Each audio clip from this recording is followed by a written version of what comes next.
सो नारद मुनि के मेनली 3 जन्म का हम लोग डिस्कस करते हैं, शास्त्रों में बताया गया है। सबसे पहला जो जन्म उनका था वो था गंधर्व के रूप में। किसके रूप में? गंधर्व के रूप में। गंधर्व क्या होते हैं? जो कि स्वर्गीय लोकों में गायक होते हैं, परफेक्ट गायक होते हैं, अच्छा गाते हैं, बहुत सुरीली आवाज होती है, बहुत मधुर आवाज होती है, गायक होते हैं। और वो जो भी डेमिगॉड्स और असेंबली होती है, सभा होती है, उसमें वो गाते हैं और सभी का मन में होते हैं।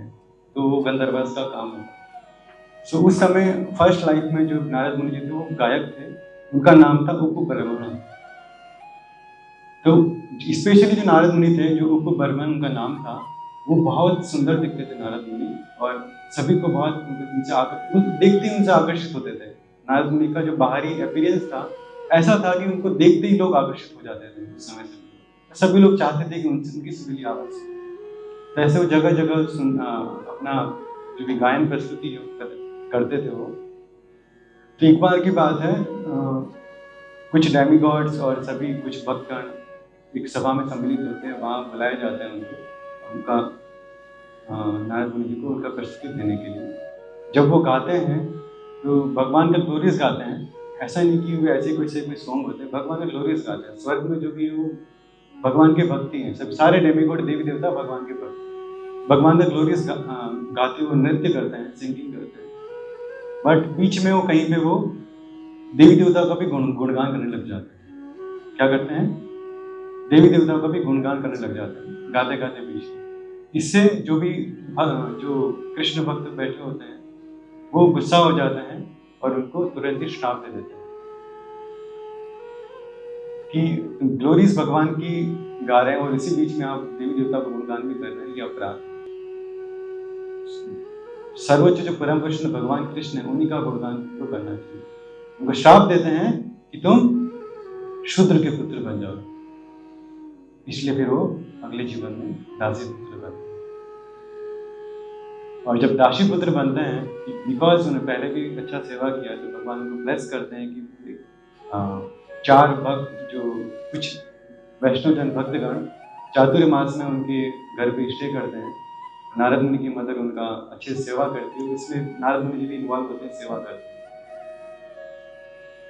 तो पिछले श्लोक में देखा था कैसे उन्होंने उनका सेवा किया, और इस श्लोक में भी से पढ़ रहे हैं कि केवल एक बार उनकी अनुमति से उनके भोजन का अवशिष्ट लिया, उनकी अनुमति से।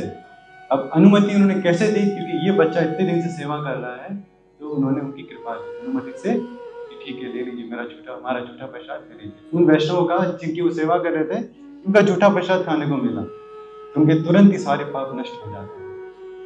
इस प्रकार संलग्न होने से नारद मुनि जी बता रहे हैं, मेरा हृदय शुद्ध हो गया और उस समय परमात्मावादी का स्वभाव ही मेरे लिए आकर्षक हो गया।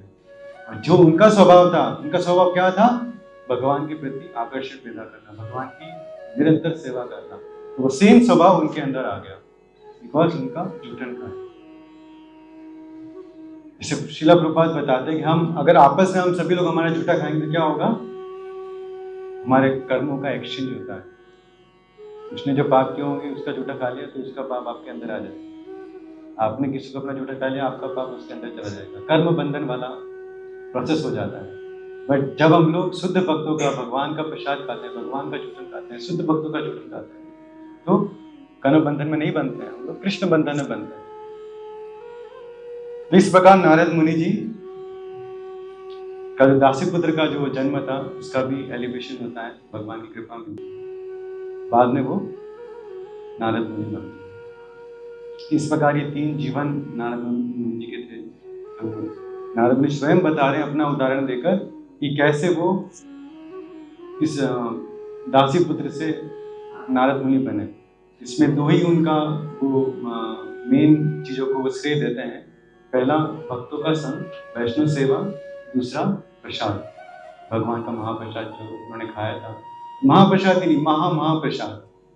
प्रसाद तो नॉर्मल होता है, महाप्रसाद जो भगवान को अर्पित हो जाता है, और वही महाप्रसाद महाप्रसाद तब हो जाता है जब एक शुद्ध भक्त का झूठा हो जाता है, वो महाप्रसाद। तो वैष्णव सेवा से और महाप्रसाद की कृपा से नारद मुनि जी का दास्य पुत्र से नारद मुनि की स्टेज पे उद्धार हुआ। इसलिए नारद मुनि जी को Shrila Prabhupad father of devotional service बोलते हैं। क्या बोलते हैं? भक्तिमय सेवा के पिता, फादर ऑफ डिवोशनल सर्विस।